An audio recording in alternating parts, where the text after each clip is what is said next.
speaker. Delane R. Compton is a full professor of sociology of the University of New Orleans. Their two major research interests are social psychology and the demography of sexual orientation.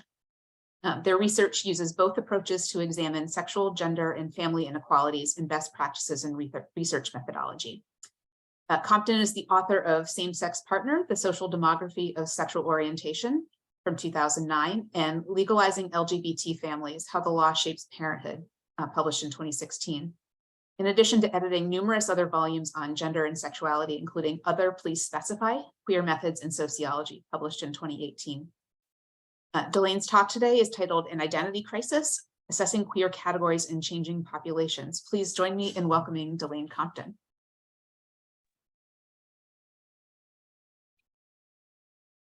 Let's see. Hello, everybody. I believe I share the screen. Is that correct? I do that next? Yes, please. Okay, just to make sure I'm doing the steps correctly.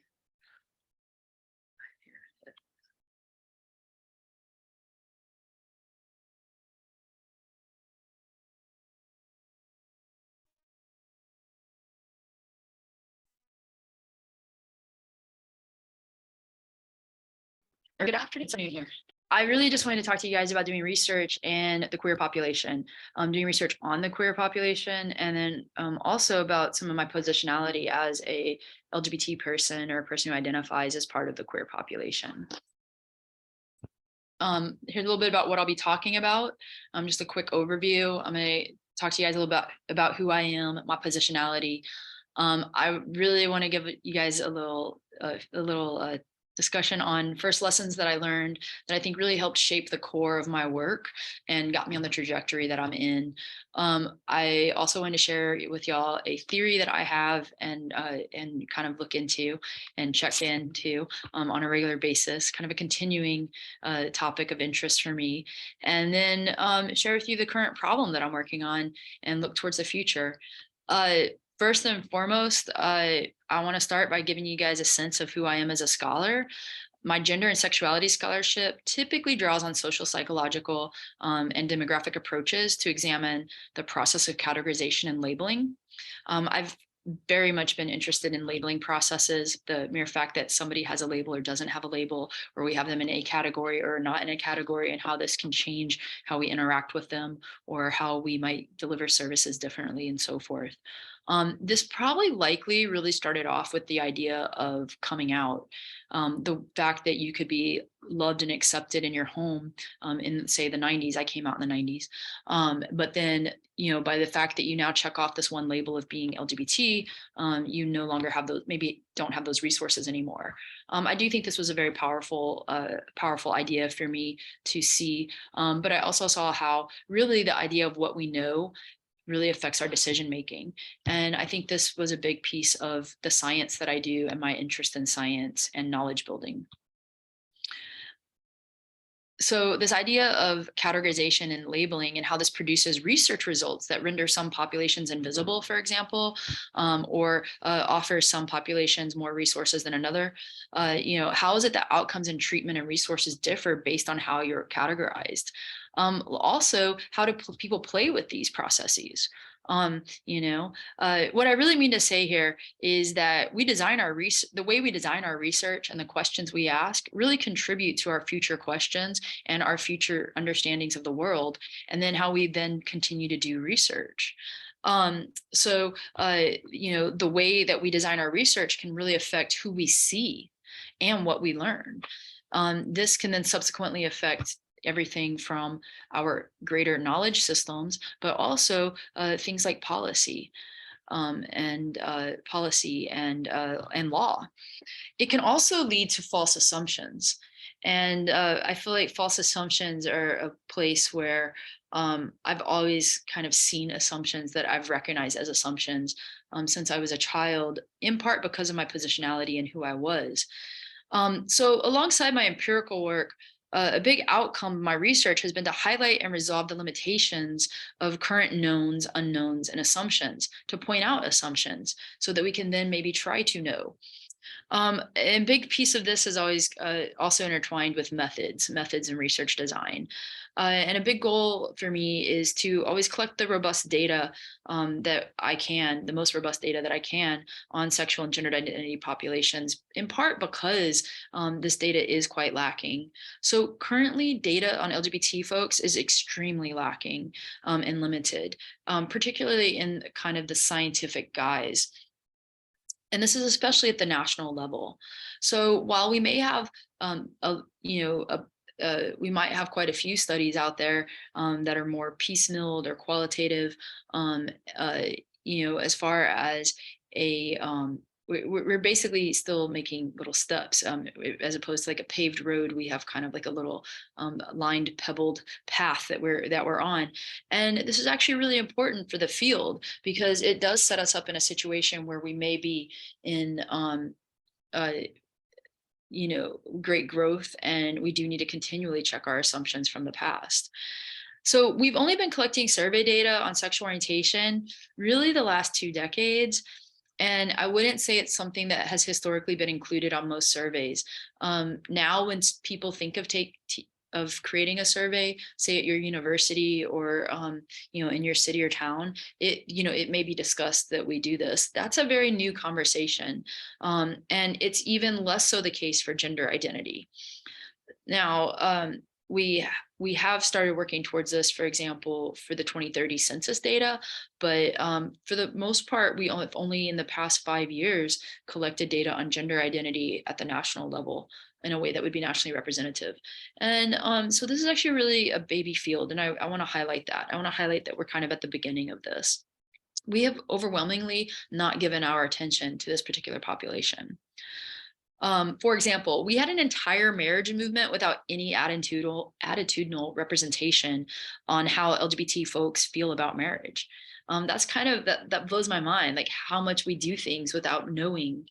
Some examples of how data can contribute to our lives as individuals and affect the world. One of my favorite examples was when I first started doing this work in 2004, 2006, the Chamber of Commerce of Houston, I guess I don't exactly know how they found out about this work, but they heard about this work and they wanted us to come down and talk to them about the LGBT population in Houston. And what they basically discovered was that the LGBT population was quite significant and large in the Houston area. And at this point, the thing that was most interesting to me was this talk was given in April before the mayoral race. And that next summer in June or July, I believe it was June, whenever the Pride Parade is, every Democratic mayoral candidate was in the Pride Parade. Prior to this point, a mayoral candidate had never been in the Pride Parade before. And it does seem like many people pivoted towards how they started campaigning and really went after this population. So that was kind of a really interesting moment. And that happened to also be the year that Houston ended up having its first lesbian mayor. So, and it might've been the first lesbian mayor of like a major city in Texas. I feel like it had some other first. I oftentimes don't pay attention to the first because I feel like history has shown that sometimes we don't have the accurate information on that. But the point is it was quite significant, and it was amazing how some campaigns immediately switched and went towards this population, and how assumptions were then made from there. Now I want to say that I strongly identify as a feminist and queer studies scholar working within a very traditional system. I spend a great deal of time thinking about how to improve this system in very real and practical ways, like the service work that I do, how I mentor, my advocacy for data collection and improvement. I'm willing to take the slow path. I do buy into the ivory tower notions of knowledge building and things like that. But I also recognize the practical side of things, and that we are people, and that our practices affect, and our application can be, can affect what we do. So you'll basically often see themes. See how you'll basically often see themes of this in my work, particularly that negotiation between the science and the empiricism and the practice and the everyday realities of what is studied and thus what we know. Why do we study what we study when we study? I know that for some individuals, it may be based on how you think you'll get a job. For other individuals, it may be based on who your committee is. For my graduate students, what they study is often based on their committee that they choose and the resources they have for finishing their studies. So this is something that I have very much gotten involved with just because of where I am in my place and location in my career and what my career has required of me. Now I want to take a moment to, so these are kind of the main areas on the screen of my areas of expertise and what I'm kind of more known for. I think I'm more notable for my work in demography and queer demography, especially. But I did initially study as a social psychologist. I do think I have a strong background in methodology. I've always very much been into methods and the idea of why we know what we know. Then I often use gender and sexuality or LGBT couples and families to answer these questions of interest. Now, my positionality is actually kind of interesting because I have a strong belief that who you are can really contribute and probably likely already does contribute to your career and your research choices. So I've told you now a little bit about who I am as a scholar, but let me tell you a little bit about my orientation and how I came to this work, because I think it really sets up my positionality within the field and in what ways I had blinders or didn't have blinders to where things were more available to me. So it really all started because I was getting frustrated with the fact that most of my post-presentation questions and conversations were not actually about my work. They were about the fact that I was from Texas. And it wasn't just that I was from Texas, it was that I was me, AKA queer and from Texas. For people to then also find out that I was well supported and well mentored and I had funding and so forth. This really kind of seemed to blow their minds. So what's going on here? Like, why can't I get feedback on my actual work? Why is this like stopping academia? It really did feel like academia would stop in its tracks. Like, wait a minute, what? And to me, this wasn't weird at all. I was from Texas. I grew up in Texas. I lived in Texas. The first gay people I met were from Texas or in Texas. There was a gay community in Texas. To me, this isn't anything odd at all. But why is it that, across the nation, this would be really interesting or sensational? So the questions typically centered on my experience of being openly queer person and doing queer work. Later on, it became also the fact that I did the queer work. In the 90s, in the early 2000s, there was this notion that if you looked queer, you couldn't do queer work. It was interesting because as I became a little more into my career, the kind of queer scholars that were doing this work gave me advice that I ended up not following, but I think I'm one of the first people to not follow it and it not bite you in the butt. But I followed the advice of my straight cis 6'4" white male mentor, and also I had a cis female straight mentor. So I had very straight traditional mentors, and I followed their advice and I did good science and good work. So I went conservative in the way that I went towards the science. However, I did not go conservative with regards to my presentation and who I am and how I identify. I was out. And at that time, that was actually kind of new. It was just starting to be believed that you could get a job if you were out. And I will tell you that I did face a lot of discrimination in ways that you probably wouldn't believe. So I feel like when I looked at my, when I gave job talks and I was invited to places, it was really interesting because most of them were actually in the South, and most of them were not in like the coastal places where you would think acceptance was, where you think acceptance would be greater. And so I think that was also pretty interesting. And again, goes with my atypical experiences of living differently than most LGBT people maybe at this time have written about. So, really what I'm getting at here is that it was really interesting to see how my rural background and how my country lifestyle, I'm a little bit country, really helped with the science that I do and the work that I do and the research that I do. I think one of the biggest things is oftentimes maybe my focus wasn't as much on why. And that also can affect your questions. So, what your orientation is towards your questions of interest, right? At the turn of the century, it was just mind blowing that queer people could thrive in the South, or queer people could thrive in Texas. I think Texas in itself also offers a host of stereotypes. And then to also find out that I am as Texan as I am, I'm a proud Texan. And so that also ends up being kind of interesting to individuals. So the social psychologist in me really realized that what was occurring was a clash of stereotypes, right? And this idea of Texas and country typically denotes rural, conservative, red state, intolerant, resistance of change, um, and so forth.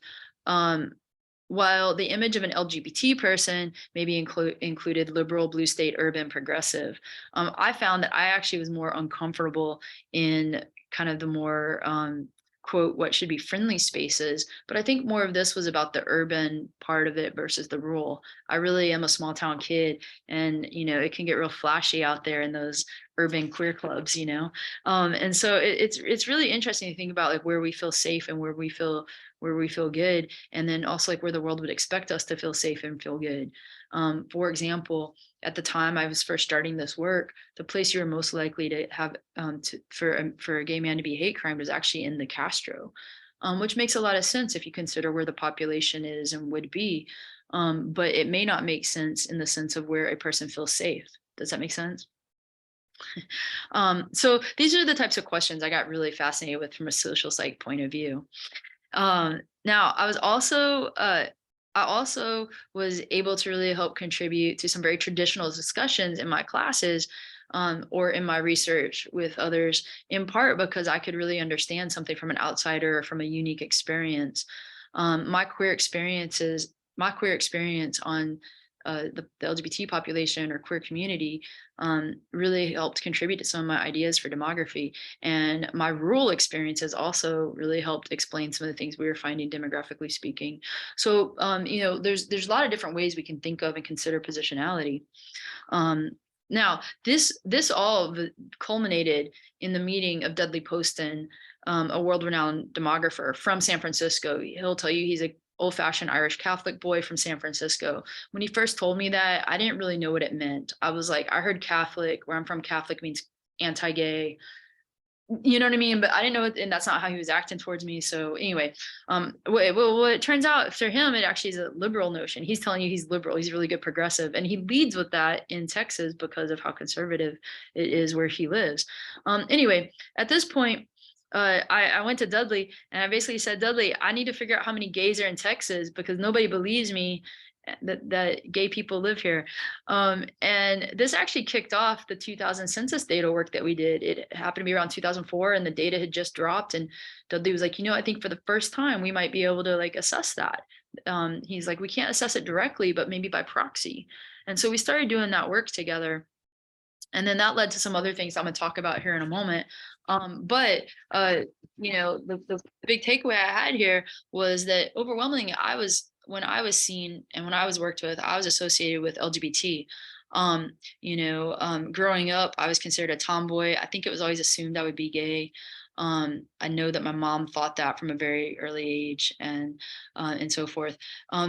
I guess I want to share with you guys, I've actually never identified as lesbian or gay. Something really never quite fit for me. I am leaning and learning that it might be more that I was trans and we didn't have that language when I was younger. So I do identify more as trans.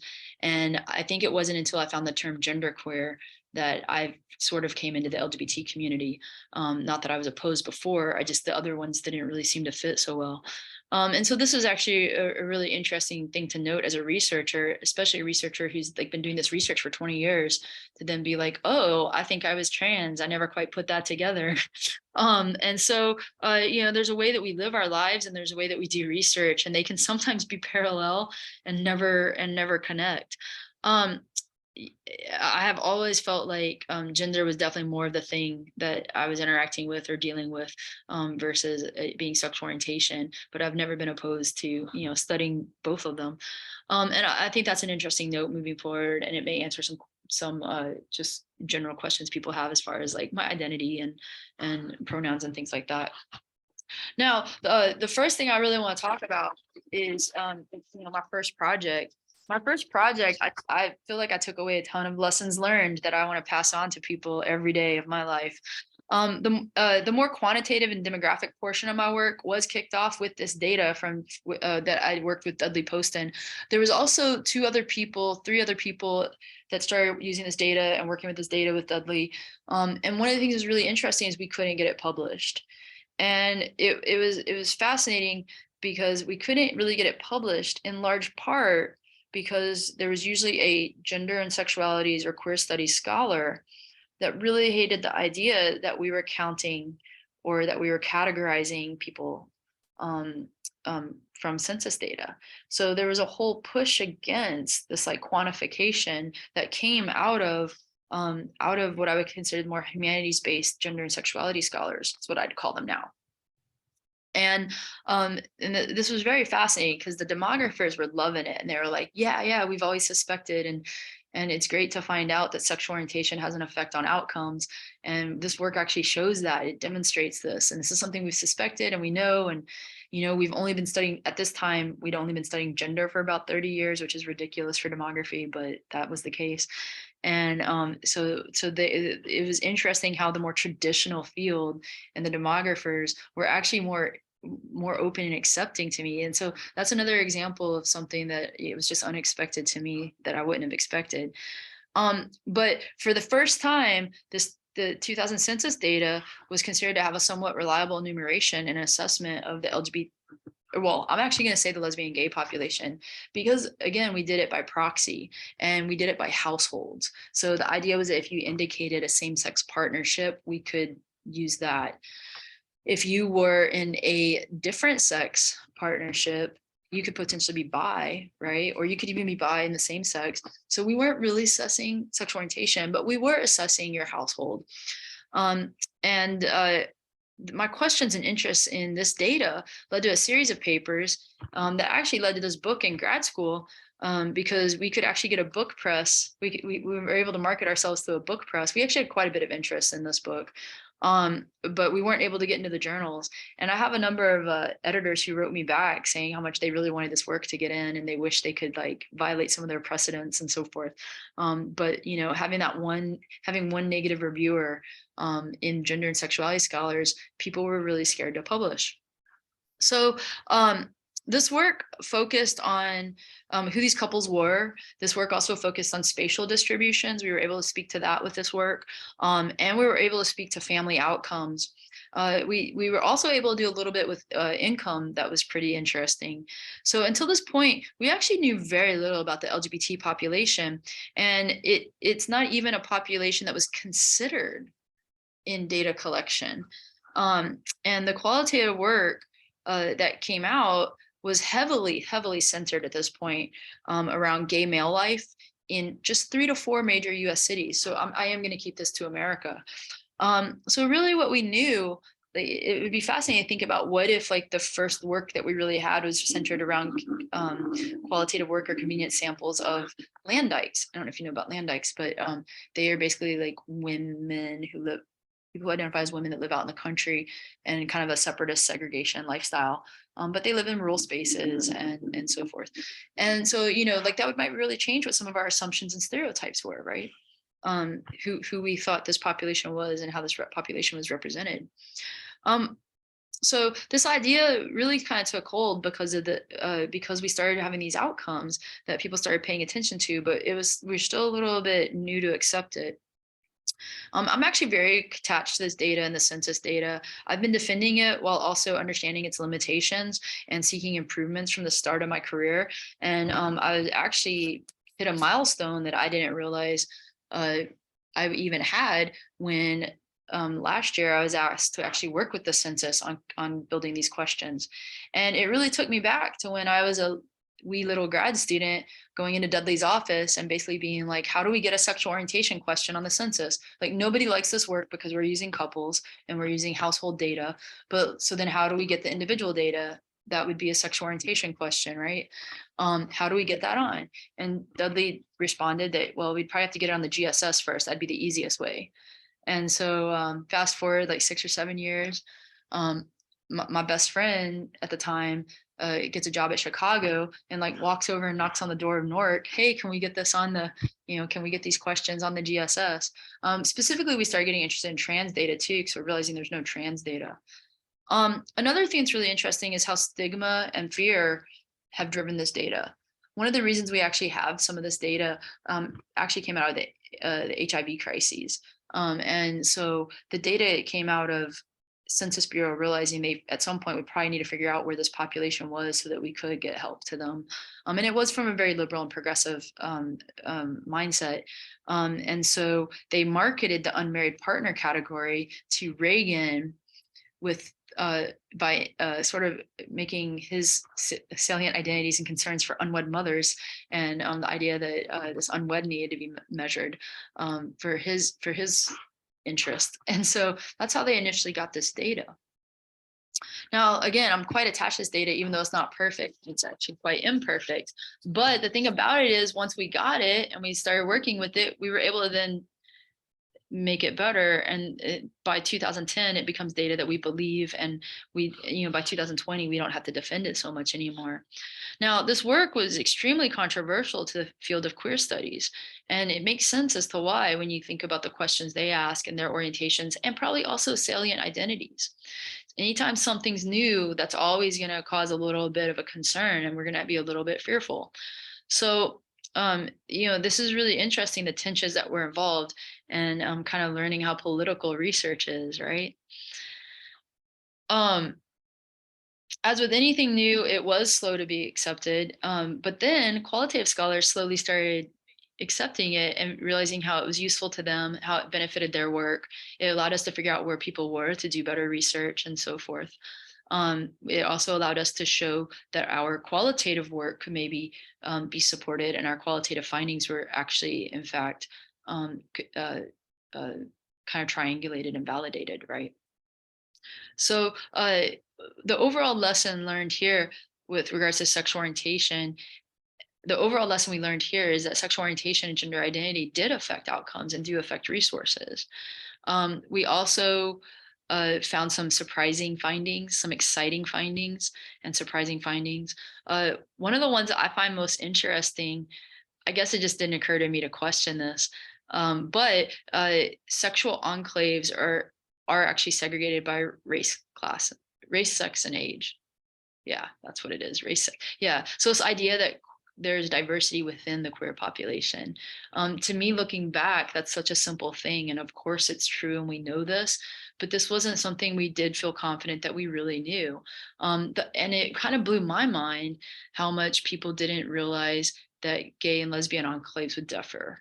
And maybe they were surprised that there were lesbian enclaves altogether. But this was really interesting that the lesbians didn't live with the gays, which to me made sense. So, these findings are interesting because they started new discussions and new ways to study and new topics to study. We also found that gay and lesbian households make less than heterosexual partnered counterparts. There was an assumption that gay households would probably make more because there's 2 men. There were assumptions that there's less, there's more money spent on leisure, and I guess the stereotypes of like wealth related to gay men and lifestyle supported these assumptions. And we found that actually gay men do have an income disadvantage. Oddly enough, the lesbians do not.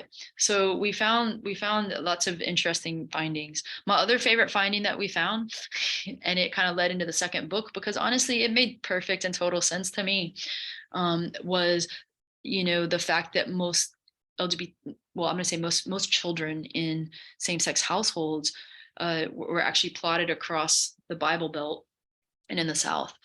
The city that at the time had the most same-sex households raising children was actually my hometown area, San Antonio, Texas. And this just validated my Texan queer experience.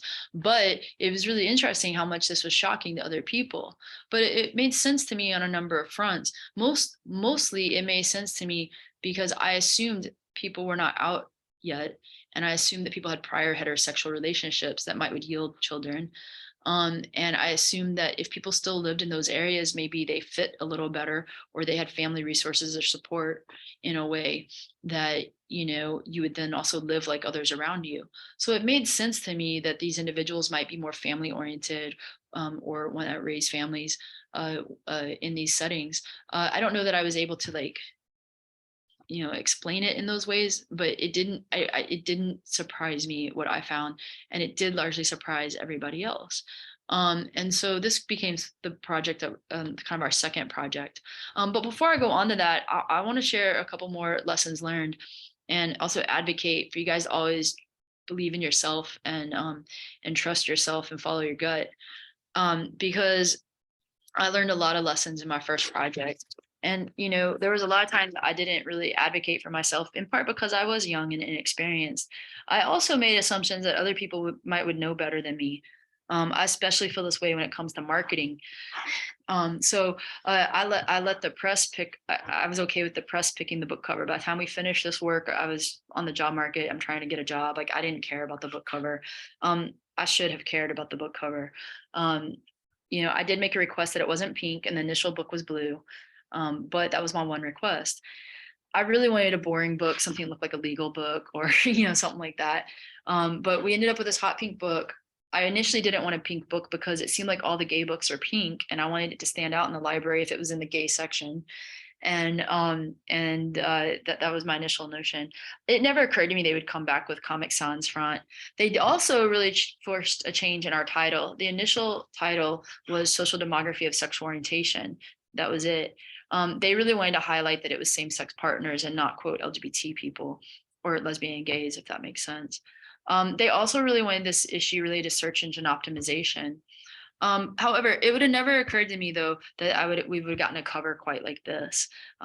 I, till this day, am most teased for the lesbians in the hot tub drinking champagne on my very serious demography book. And so I can laugh at it now, but that's only been a last 10 years kind of thing I could do. So part of what I want to talk about here is that you should definitely use your voice and use your expertise and check all your assumptions. I'm very good about checking my assumptions in my research. Not so good about checking my assumptions in my real life. Especially when it's about yourself or your work, you definitely want to check those assumptions. Now, there's not always, the next thing I want to talk about is how there's not always a way to answer your question. And I might add, ethically answer your question. There are times that maybe our question must go unanswered, or there are times we might have to get creative, or there are times we might have to answer a different question before we can get to our question. So this is something that I think we don't spend enough time actually recognizing or thinking about. But you can get close and you can get creative. So in the case of this book, we used households to learn something about the LGBT population. That gave us a little bit of momentum to show that the population is significant. The 1990 data, the first time they tried this out, to now, there was such a growth in population. People found it kind of hard to believe. The statisticians could see it and see why that it wasn't necessarily a mistake. But it really took till 2010 for people to feel like the data was usable and utilize it. And then with that data, then we became confident in the 2020 data. The same thing is going to happen if we put new questions on the census data. One of the things that I think will be the hardest to really sell is that if we put new questions on the 2030 census, it's probably going to have some high error and be not the best, but we then can use that trial and error to improve, and it will get better. It will improve. So you can get close, you can get creative, and you can develop ways to collect your data. And sometimes it's a longer process to answering your questions. And sometimes this is also about sampling, which I'm going to talk about in a moment. So I basically learned, another takeaway is that there's always a way to publish your work. That's what I learned from the journal articles into this. And I learned that the real world really will impact your work. Its acceptability, its marketing, its value. However, this can change and evolve, especially over time. So use your voice and use your expertise, and make sure to always check your assumptions, especially when it's about your work. Because at the end of the day, you have to live with your book covers. That's my big takeaway on that. That's my community service takeaway. All right, now I want to talk to you a little bit about the box. One of the biggest issues I've dealt with the first project that really helped frame and basically like solidify some things I knew I wanted to do for the second project were concerns over identity and measurement. What I'll call identity versus identification is how we kind of talk about that sociologically. So here we have issues of how people are seen, how researchers use their data, and then also how they're able to self-identify. How is it that we're talking about how we count, how we identify concerns for whether it's in fact their identity or how options will affect them. Now, technically, our research questions should always drive our research design, including our measures and our category or coding options, right?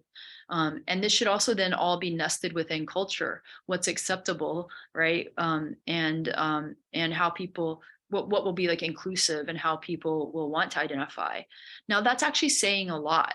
In fact, I'm going to say that again, okay? Our research questions should drive the research design, and this includes measures, category and coding options that are nested within culture, also nested within the tradition of the research.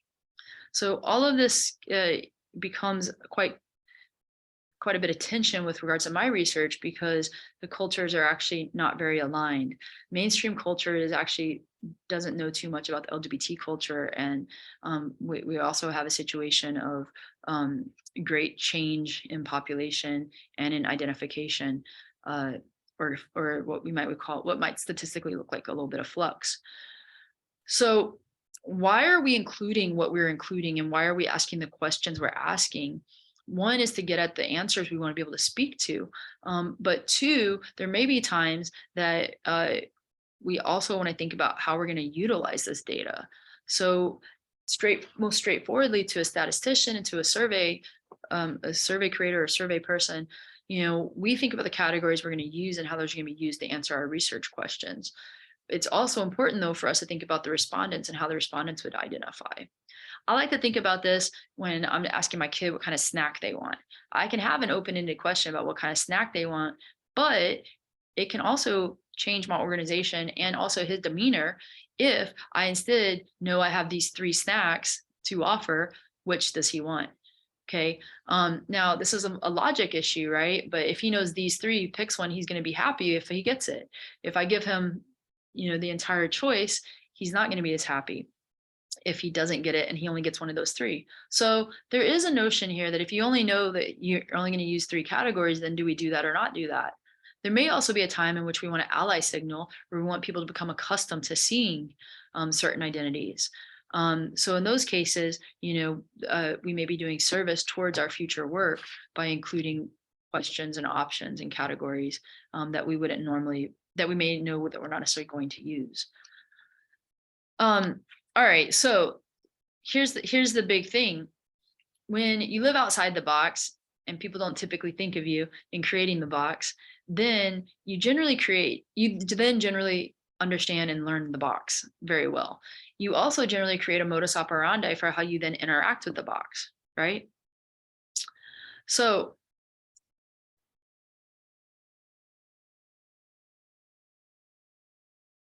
one of the things that we really need to do for our research goals is we need to understand the research goals and the culture of the participants. We want respondents to feel welcome and for example, and feel free to be able to disclose or give us the information that we're asking for. Most essentially, we want them to answer our questions. We want their data. Now, most essentially, this becomes a concern for reliability and validity of the data and of our measures. What are you asking if you ask somebody whether or not they're religious? Are you asking if they are you wanting to know if they go to church? Are you wanting to know how often they pray? What is that question about? Okay. Specifically, let's talk about that box though. If answer categories determine who and what is seen, also what becomes visible to the researcher, right? The box becomes a very important thing as to whether you're now known or unknown, whether or not you're now included or not included. And one of the things that's also interesting now is how we are considering this population more and how to code or include this population. Now, this modus operandi thing is an interesting idea that I have in part from my second project, where we interviewed people about how they fill out the census survey. One of the big concerns was that people didn't understand the question. They didn't know how to fill out the question. They didn't know what an unmarried partner was. There were other concerns related to, there were basically a lot of concerns around liability and validity. So, part of that step became, okay, let's ask them. Let's find out, right? And so I like to use the findings that we found were basically that for the most part, people took the federal surveys very seriously, and they worked to get you the answer that you needed, that the researcher needed for the researcher goals. So when you're thinking about the census, what are you thinking about? They worked towards those goals. Now, I like to use what I call the Happy Meal example as a little kid, and in order to explain how this works. As somebody who identifies as kind of transy, right? When I went to Happy Meals as a kid, my goal to get a Happy Meal as a kid was to get the Hot Wheels, not the Barbie. I wanted the boy toy, right? So when they asked boy or girl child, I would really quickly be like boy child, right? Irregardless of necessarily other definitions, because I wanted that goal. So this is actually a really interesting notion for me, because many people spend a lot of time, and so much time, thinking about how a person would respond to this, and whether it would be offensive to them, or whether something's available to them or not available to them, that a lot of times questions haven't been included at all. And in fact, this was like one of the big problems with getting a sexual orientation question on the 2020, was that we couldn't agree on what to ask, and there was a lot of concern for what we would ask and whether people would be offended and so forth, to where it ends up not getting asked. So, this is something that that I'm a little more of an advocate for, the fact that we, as minority populations, tend to persist, and we also tend to figure it out in the sense of what it is you're looking for and how we can best help you. And we do have actual, factual, empirical data that suggests that we want to help you get your goal when it comes to academic research, and when it comes to federal surveys. We want to help the researcher. So most folks have this modus operandi of how they get the prize, right? Or for research, how they get you your prize. But the biggest situation here is maybe getting the question on the survey, or asking the question in the interview.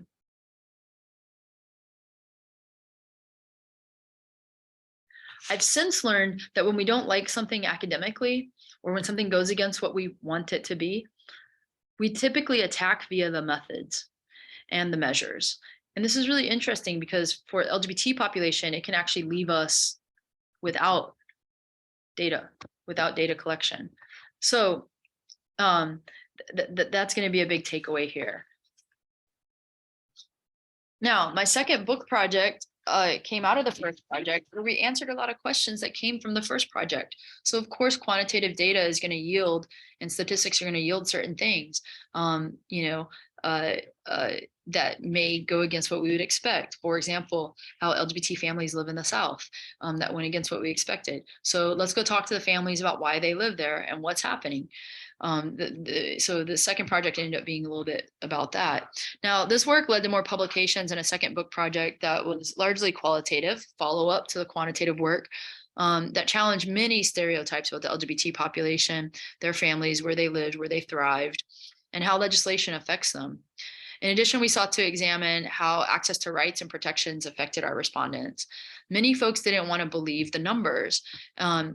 We did a qualitative follow-up around the most hot topic concerns, which were law, kids, and identity and identification. In doing this work, we found, like I said, that people took federal surveys seriously, and they would find ways to be honest about their households, and to give out the best information, the most accurate information for how children came into their households. We also found that people's assumptions is largely how they drove their family decision-making related to children and having children. This was actually a little bit interesting, because it turns out that in some ways the law very much shapes parenthood and parenthood decisions, but the law, it's decision-making, but it's not actually the law, it's what you think the law is. Does that make sense? So in a weird way, laws and anti-gay laws were actually quite ineffective towards pathways to parenthood, for example. And this makes sense if you think about the number one pathway at this time was through prior heterosexual relationships. So if you make an anti-gay, anti-fostering law, That's not going to affect somebody who had a relationship with the opposite sex, had a child, now has that child, and is in a same-sex relationship. We also learned about new assumptions we were making. First and foremost was in finding our population. Now, I would say I'm a bona fide expert in finding LGBT populations. And it was really kind of interesting how when we first sat down to do this project, I think we went in with the assumption we're going to find the LGBT people, and then we'll find the people who are parents in that group, and that's who we're going to interview. Well, we couldn't find parents. It was wild. The traditional paths, academically speaking, of how you found your hidden population of LGBT individuals did not yield LGBT parents. And what was most interesting to me was how it was other parents that yielded our population. So instead of going to like LGBT spaces, like going to the gay bar and being like, is anybody a parent here? We ended up doing things like going to parenting spaces and then asking if anybody was LGBT.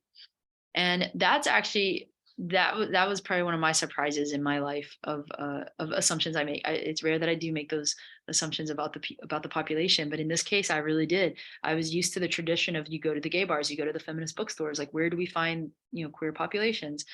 That's what I was used to. So again, check your assumptions.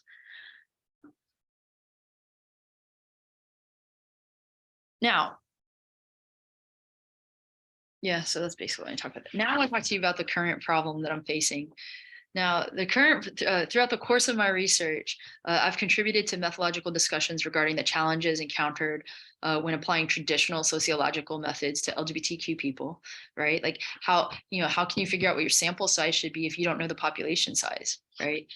If nobody asks it whether or not somebody's LGBT, how can you then look at health measures across orientation? How can you have a marriage movement if you don't know whether or not LGBT people want to get married or not? Well, frequently, it felt we were operating in this idea of sensical good faith practices that were overwhelmingly just trial and error, right? And so here's our current problem. We have a huge data problem. We're so far behind in these hot topics and this growing population, this shifting population, and our levels of tolerance have really only just started to pop off since 2015. Where this population is now being seen as a valued population for a study.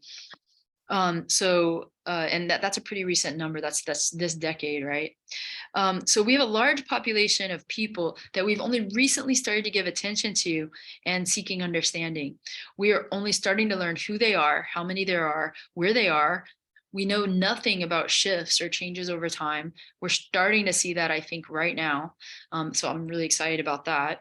And if identities are changing, or if it's that the wider population set is changing. So we have so many questions and lots of opinions and assumptions, some of which hold us back in our research. But in reality, we have very little data on sexual minorities comparatively to other identities, and particularly on how to conceptualize and categorize them, and how they want to be conceptualized and categorized. This issue is a speeding train, and we are on horseback, to just make a cowboy metaphor for you. It's a very complicated and messy situation that seems to be getting messier every day. Cue the new identity groups that are coming in, such as non-binary. We have only just begun giving attention to sexual identities, including gender identities. For example, sociologists have been studying race and ethnicity, race and ethnic categories for decades. Race scholars have shown how racial categories are more fluid and culturally contingent than originally thought, and we have learned from this, but there's also different dynamics at play. Sexual identities are a dynamic identity group. They are vast and they are changing and shifting at high rates. New categories are being developed and introduced. It feels daily. Most of all, individuals aren't changing their minds and associations and attachments as radically as within this identity. So, or so how we qualitatively understand. But we don't have longitudinal data to understand or track it, or at least we don't have good longitudinal data. The population has historically learned who they are later in life, usually with puberty, and it's often through trial and error they come into who they are and how they identify, and sometimes this may take an entire life course. As they meet others or gain knowledge as they gain knowledge or as they counter other experiences or experiences against the norm, they may then also shift and change how they conceptualize who they are. They're typically raised in the home of the majority, with taken for granted assumptions about who they are going to be, and without coping mechanisms for dealing with being a minority. This is where I would hashtag parents just don't understand, junior high dating behavior for people right after they come out. The fact is you are learning who you are through your interactions with others. And the fact is that it is going to be awkward without somebody teaching you how to do that, which counters the way we teach for individuals who would identify as heterosexual. So it's a very dynamic population. It's a very complicated situation. On one hand, sexual minorities are demographically the most dynamic population right now, including sexual orientations, gender identities, desires, organizations. If we bring in asexuality, if we bring in polyamorous people, if we bring in trans umbrellas, but on the other hand, we also have the worst practices for dealing with this population and attention from researchers historically for this population. So it's for the most part the most unknown. Within sociology, sexuality is a very new area. For example, I'm a leading expert and a senior scholar on the LGBT population, largely because of the first large nationally representative data set that dropped when I was in grad school. And we could link by proxy to the LGBT population. So it's only been in my career that we've been able to do this, to potentially enumerate lesbian and gay populations in the way that we do, or as the demographers do, feel good about. This was dropped when I was in grad school and I happened to be in the right place or at the right time of it. And then it took another 10 years for people to believe that maybe we could use this data or it would be useful. Particularly those that did more qualitative or humanities-based work, for them to accept the idea of enumeration, that we could count or that it was important, particularly for policy changes. And then that brings us kind of into this decade where we're starting to try to make those policy changes, but we're arguing over how to do that, right? So theoretically, then, we have imposed categories in the past without really thinking about them and what they mean. And it's been quite monolithic. We didn't even ask because we didn't understand them or how to ask them, right? So we have a theoretical issue about identity and a descriptive issue about people's experiences. Under this umbrella, then, how we categorize affects how we understand, and how we categorize affects how we count, who we count, and the various outcomes once counted. This then shapes our understandings and our inequalities. I think I might need to check in to see if my time is coming up. Is my time coming up? Okay, I need to see what time it is. There's no time on my, anyway. Well, anyway, so I just wanted to nail the idea down now that we have very little data, and we've only been studying sexualities very recently. So if you'll see this chart here, this is the main journals for sociology, and you can see how little sexuality work we actually have down here compared to the other categories. Overall, we're in a baby field. I feel like I'm supposed to be wrapping up. Am I supposed to be wrapping up? Yes. So overall, we're in a baby field and we really need to get to work. I do have some other slides with some other trends if you want to talk about how populations are popping off and so forth, but I did decide to kind of keep this more research-based with my takeaways on how to research the population and checking our assumptions. Overall, I would like to really end on the idea that I think we should attack this work. We should make mistakes, have lots of failures. I don't actually think of mistakes and failures as mistakes and failures. I generally call that just learning. So that's where I think we need to be going in the future. Thank you.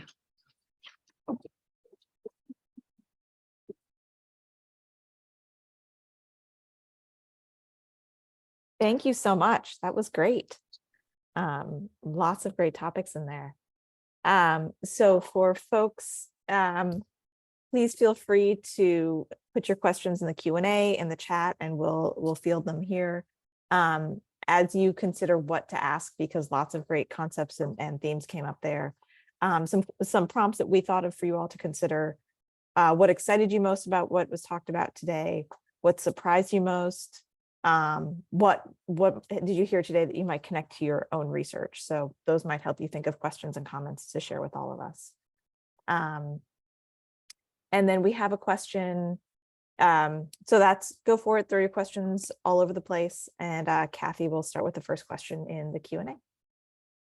Yes, we have a question from Sue. The last few years have seen a significant increase in anti-LGBTQ+ legislation across the US. Has this affected your demography work, ability to sample, respondent participation, et cetera? I think it's helping it. I think it gets me more. It definitely gets me more funding, and people want to talk about it now because it seems threatening to their life. Does that make sense? Yeah. A little counterintuitive, I guess. Legislation, but I am benefiting from it, if I'm honest. Oh, that's really interesting. Okay.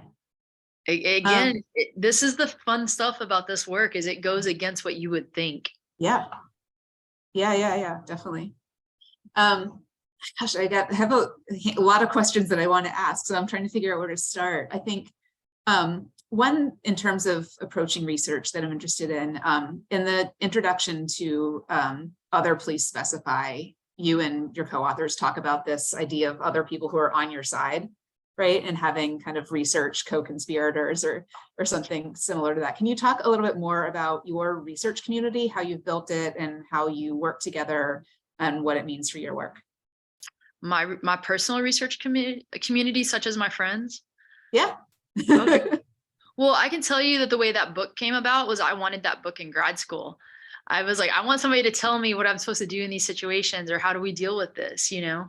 And I actually came up with the idea of that book in grad school. And then I think a few years later, I pitched it to Kristen that we should do it. And then we felt like we needed somebody that has a little more ethnographic background also. And so that invited Tay in on that. What's really interesting is I think most of my research actually comes from my Texan roots. So Kristen Schultz, one of my really good friends, but I know her more from being from Texas than I knew her from sociology. Most of my research acquaintances, when you really get down to like why I'm good friends with them, we were all Texans doing sociology or work in those areas, or we had all lived queer in Texas. It was probably more that, if I'm honest. I think there's a really tight community of queer scholars in sociology, and they're very open and accepting. I also grew up in an orientation at Texas A&M.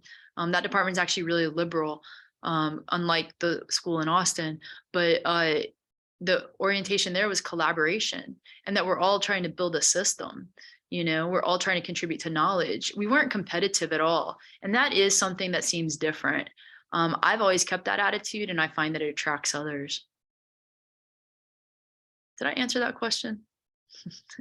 Yeah, no, that's great. I think one thing, since we're in the library and information science field, one thing that I think folks might be interested in about hearing your thoughts on are whether or how queer research methodologies or concepts can be applied to other disciplines or research that isn't explicitly queer.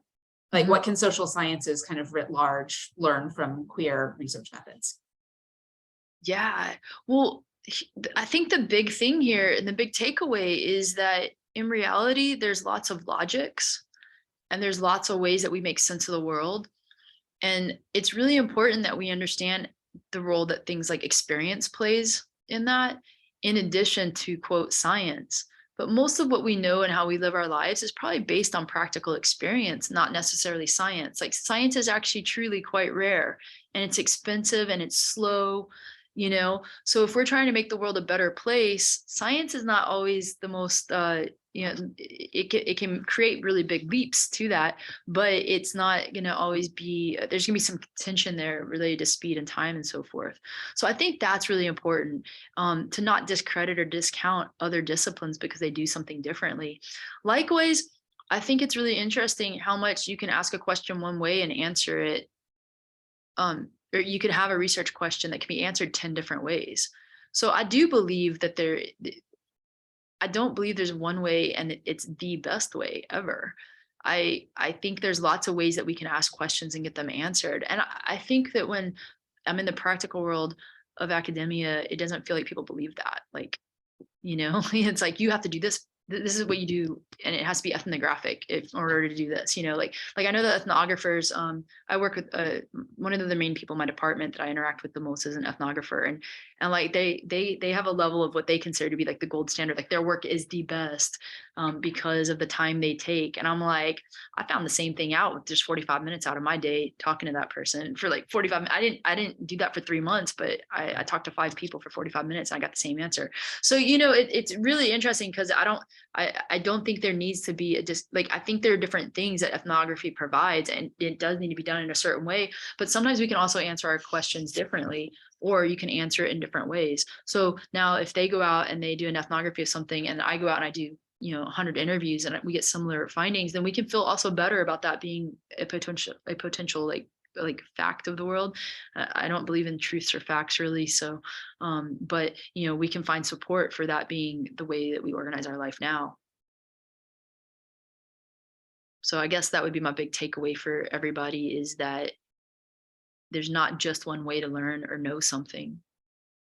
And then, you know, the power of belief. You can know something, but if somebody doesn't believe it, belief is pretty powerful. Yeah. Belief is more likely to determine what somebody does versus knowledge. And then we also have to throw in the fact that attitudes and behaviors don't always align. Like, didn't the psychologist figure out that's only like 50% of the time? One of the most agreed upon statistics we have about sex or sexuality is that cheating is bad and wrong. And it sort of suggests that you're a bad person if you cheat. But yet we actually have something like 30% of people cheat, 40% have. So you may have an attitude about something. It may not align with behaviors that you would expect from the attitude. Does that make sense? Yeah. It's somewhat related to the idea that doing research on queer communities is a bit of a baby field. Do you think there has been any growth in understanding kind of between that humanities oriented queer studies world and, you know, the kind of more like demography quantitative, like that tension there, I think, that exists? Do you think that there's been any growth or evolution in that at all? I mean, I'm sure there's still more, but, you know, during your career as this field has grown, have you seen evolution? And if so, what does it look like? Right. Well, what's really interesting is how much the qualitative hasn't seemed to affect the quantitative to me. So what I say by that is, like, the demographers are happy to have the qualitative people around, but they don't necessarily think to call and invite them. Does that make sense? Yeah. But when they're there, they get really excited and they learn a lot. And it's actually kind of cute. Like, if you ever go to a PAA, it's pretty fascinating. But there is a stigma and whatnot, but in some cases, for me, my experience, I see that's more self-segregation and you're pulling back, but then some start to cross. And so that's a little more where we are now. But the thing I will say is that I think we need to be a little more clear about our questions and our interest. One of the things I've been noticing from a more gold bar standard of like empiricism is that the questions, we're having a lot more studying a subset of a subset of a subset of a population in research than we are a contribution to research. Does that make sense? So, for example, you know, let's start studying rural gays. Okay, now we're going to study rural Christian gays. Okay, now we're going to study you know, rural Christian gays who are Black, you know, and these are actual studies. I can name authors that are doing these things. Well, what's really interesting is when I talk to these students and I talk to these individuals about what they're doing and so forth, they always tell me I'm studying this population in this, or I'm doing this in this way. They never tell me what their research question is. And it's also interesting because they're not really finding anything new or unique, or is not significant or challenging to the system in any way. But it is supporting the literature, and it is necessary to have that. But I think it's getting a little bit, there's a nuance between building and improving what we know, which includes learning about those subsets of a subset of a subset, versus making like theoretical contributions that are really affecting, say, sociology, right? I'm seeing less of that work. Before I saw that was being tried, and maybe it wasn't as successful. And now it seems like some things were made, and also discovering a population can be enough in the beginning, but we're kind of past that, I do think. So, we know that queer people are diverse, and we know that there's a lot of different experiences, and that's amazing. And without that prior work, we wouldn't have known that. And we need to continue to see that, right? And see that that's happening. But I do think that we've been a little bit slower to make sociological contributions from the liminals or from the margins. And I've heard like past editors of Gender and Society talk about this.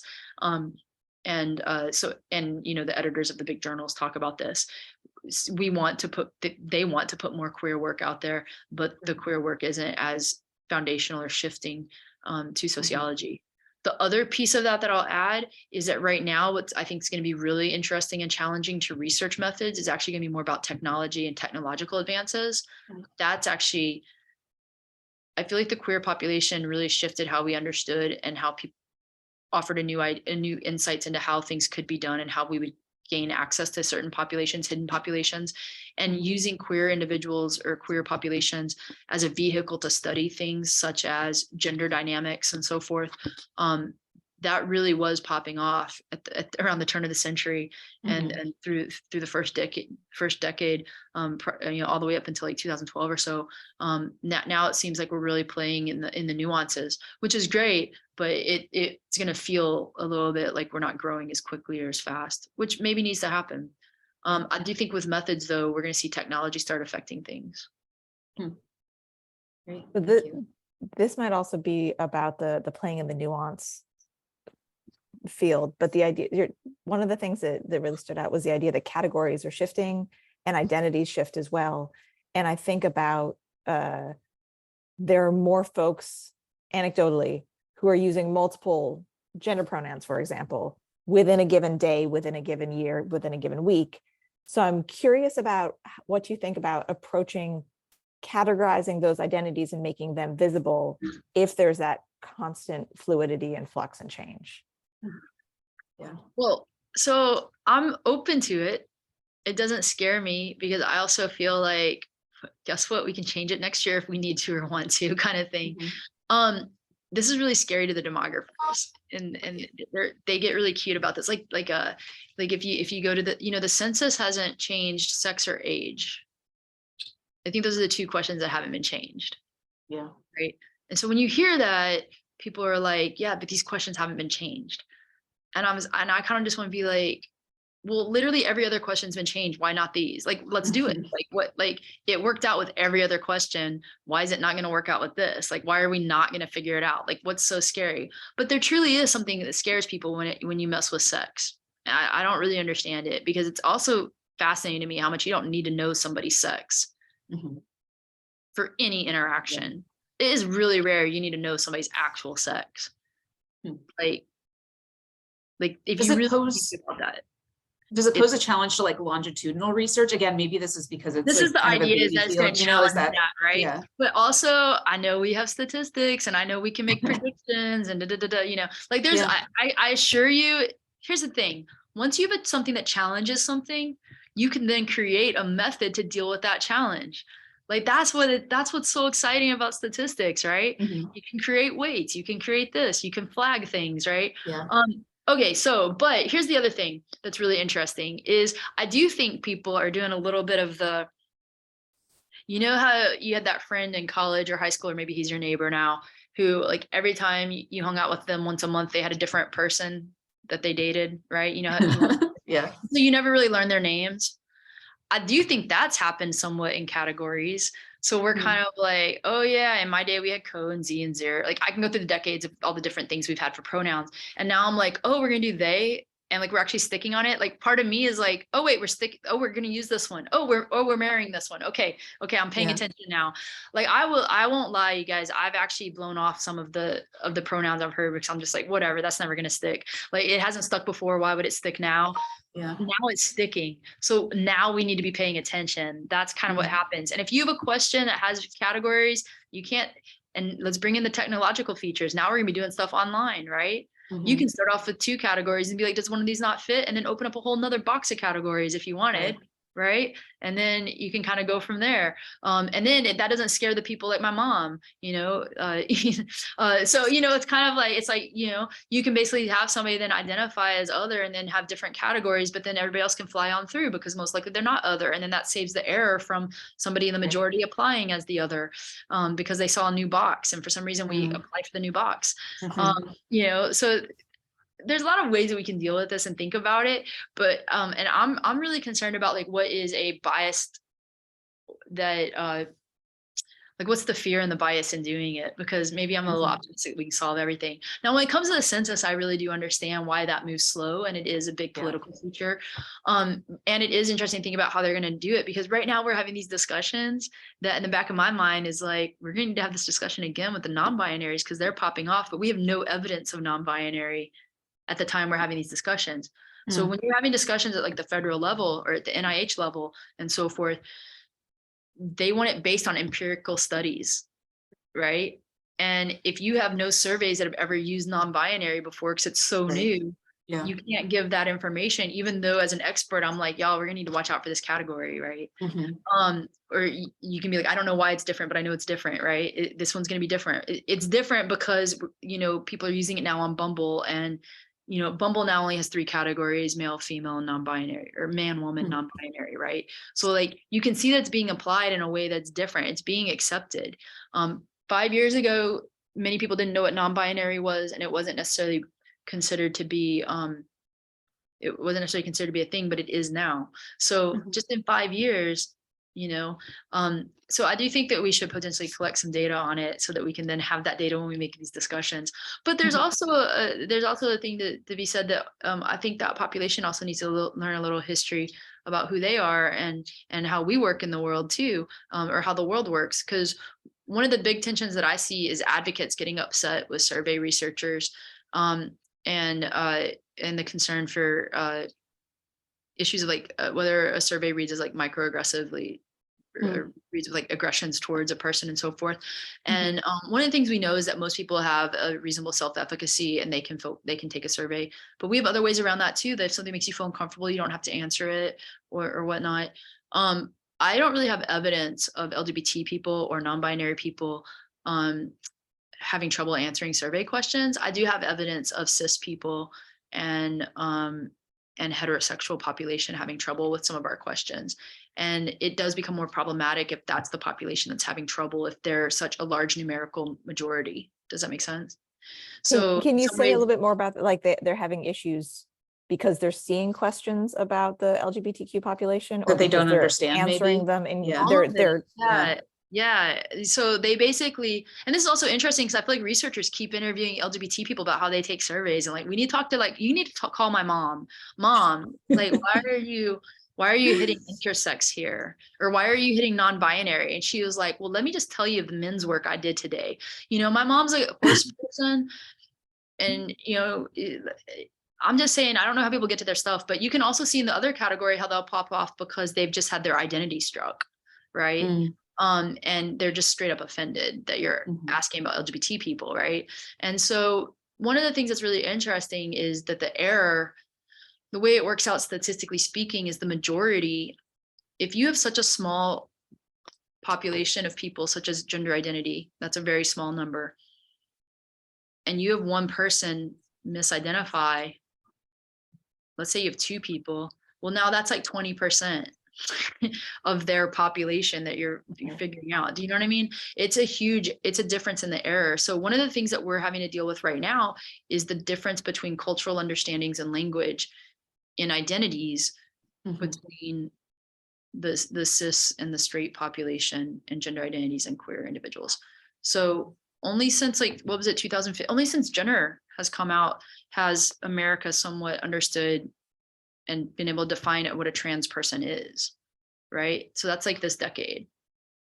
I think they came out in like 2015, and then the LGBT population was like, oh, we have to talk to America about this now, because I think gender was very fascinating for America because everybody knew gender. So like my stepfather, who would be like, you know, in his upper 70s or 80s, knew gender as an athlete. You know, my nieces and nephews that were young and tiny at the time knew Jenner from the Kardashians. Literally every cohort knew Jenner in a certain way. And in that way, it was potentially a sign of masculinity or in a masculine category. So then for them to switch and see that switch was really interesting, but America didn't know how to talk about it. And America could actually go a long time without talking about LGBT issues if you're talking about like mainstream America. And that's something that I think a lot of academics and LGBT people have a hard time realizing. The rates are actually they're not as high as you would think for how many people know or friends with an LGBT person, or, they're not as high as you would think. We also overassume that I find this fascinating. We really overassume how many people are LGBT.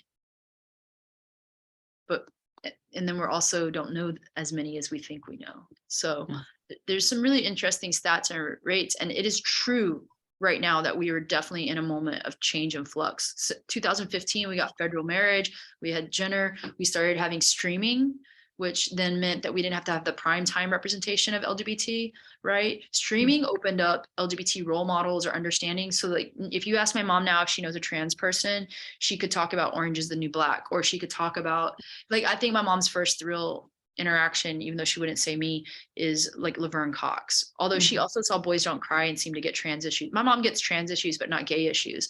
And this is also something people would have a hard time understanding and explaining. Like, my mom's like, I can understand wanting to be the other sex. Also, in her world, she now knows what to buy you for Christmas, which is what she cares about. Am I buying you a boy gift or a girl gift? It's about how she organizes her life around you and what it means for her. She can understand that, but I don't know that she can. She has a solid understanding non-binary, and she definitely has concerns and issues with like homophobia. So it's really interesting, if I talk to her if I talk to her quite often and quite frequently about these topics, like, you have an actual expert educating you and you're still having a hard time with this, right? I don't think people experience that as much in the same way when we think about our research. That also speaks to like trying to navigate how to articulate categories, for example, that can be understood and not used by the larger population, but also give you meaningful data enough to do these large scale quantitative studies that can connect to the smaller, more localized qualitative that get deeper into the populations. Right. Yeah, like the GSS, we can't actually use that data yet to do anything. Like, we can tell you it's there, but we can't use the gender identity data there yet. Is that just because there's not enough of it yet, or? Yeah, like, I think we only have like 9, maybe 11 people, and it's not enough that you can really do anything with. 2 of the people it's debates whether they belong in or not in, or whether they'd be good, or whether we drop them and whatnot.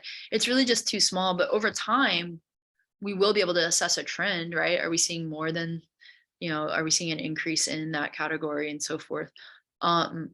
It will get better, but it has to have a starting point. Yeah. So it looks like we've got about 5 minutes left. So I just want to invite any folks to put into the Q&A section any questions that they've got. Sorry, Shandi, I interrupted you. Go ahead. I have so many questions, but they're mostly slightly incoherent. So you mentioned something really interesting about like microaggressive language on survey questions, and that it sounded a little bit like that was language that was being perceived as microaggressing, perhaps, but maybe not directly from the community. So I'm wondering, kind of based on that, if you have like really practical tips about writing demographic focused questions on survey instruments. Well, first off, I do like to get the information out there. Like, I want to have a sexual orientation question on there. So I'm going to work with whatever I need to try to get that if I can. What I meant about the microaggressions is that it seems to me, and this may be my opinion, it seems to me that until very recently, there was a concern that something would be offensive to someone, and that's why it didn't get put on. So it was like, well, we don't want to be offensive, and or we didn't really know exactly how to do it. There's no textbook on how to do it. I feel like there's a few papers now that have some pretty strong suggestions of how to do it, but there was no like citations for supporting how to do it. And there is a concern that we have so much information available to us about like kind of like how bullying affects and how language matters in continuing the spirit and continuing how LGBT people live or held back and so forth. I think some of that conversation also gets put into the surveys in the sense that, you know, I think there is a concern if you don't have an option there, you're leaving someone out. And I do think most survey builders, or when you're asking questions, you're trying to be as inclusive as possible, right? And so that can lead to a situation where you have a ton of categories or choose all of the applies, and statistically those then become less usable. So you have to make choices, but you also don't want to be offensive and you want it to be a good question. So right now the questions are going to come across as really traditional related to language, and it might even seem outdated. So, you know, I've seen surveys where they still use the word homosexual. I think that's changing. I think that word is now going, but they'll say gay, that is not straight. They'll say things like that. But, you know, when you start adding in asexual, or you start adding in, you start adding in non-binary and so forth, people don't necessarily know those words in those categories. But also, like, what happens if your option isn't there? How does that make you feel? I'm experiencing a situation right now on like dating apps where I do not identify as non-binary. I'm very binary, but I kind of think it would be unethical to portray myself as male on a dating app. I don't know that I would get into the population I would want to get into for like who's willing to date me, right? But what's happened now is recently Bumble forced me to identify as non-binary before I can select other things like genderqueer. They took away transmasculine identity from me. It used to be I could identify as other and then choose transmasculine. I can't do that now. And the way it has affected me is I now have to interact with TERFs. So lesbian women, people who identify as lesbian explicitly here in Louisiana, will basically, you know, they'll basically TERF, and then I have to have the discussion about trans topics. And I'm way more trans than I am genderqueer at this point. I'm definitely more trans politically. And then they get mad at me, or I don't know. I usually just make a ridiculous screenshot that I share with my friends about what they respond or whatnot. But, you know, they'll ask me if I'm willing to change my pronouns to go out with them. And I'm like, you haven't really given me enough on this profile for that to happen. Or I'll ask them for their income. You could maybe get me to, you could pay me to change my pronouns for sure. Anyway, that was meant to be a joke. I'm glad y'all are laughing. I mean, I could totally change my pronouns for money. But as far as how I want to be related to when I'm dating it for like a partnership in life and everything, you know, I do want to be related to as more masculine. And if you're going to always see me as a butch lesbian, it's also just not going to work out. So at this point, Bumble's become really inefficient, and I'm actually thinking of leaving, you know, and that was based on how I was categorized in my options. I kind of think we are moving to a world where people making decisions like man, woman, non-binary. I don't like it. I don't feel non-binary, but I also don't feel ready to say man. I really don't like it from my personal perspective, but I get that maybe I need to choose that. If it's like a federal form, I need to maybe choose that. Depending on what it is, I might need to choose that. I don't really like it. So I actually, for the first time, feel displaced. I feel more displaced than when it wasn't an option. Like before it was like, well, I get that I'm not included, if that makes sense. Or I get that I'm rare. I get that nobody's going to measure this. But now it's like, oh, you're measuring that, but not this.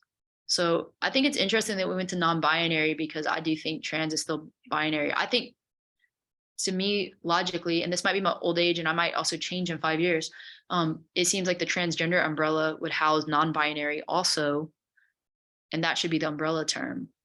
But that's just if I'm thinking through how I would want it. Like, I'd rather have a trans umbrella or an other umbrella, and then within that have trans, non-binary, or whatever, if everybody hates us, you know. But the concern for that is that othering feels bad, right? But I don't, othering doesn't feel nearly as bad to me as identifying something as I'm actually not, but I'm trying to get to my Happy Meal, you know. I want the boy car.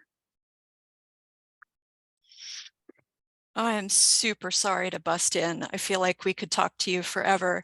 Delane, as a San Antonio born, I really want to meet you at some point to have a chat, and I really want to meet your mom. Oh yeah, she's lovely. So thank you today to Compton, Shanti, and Kathy. Can we get some applause for them in the chat?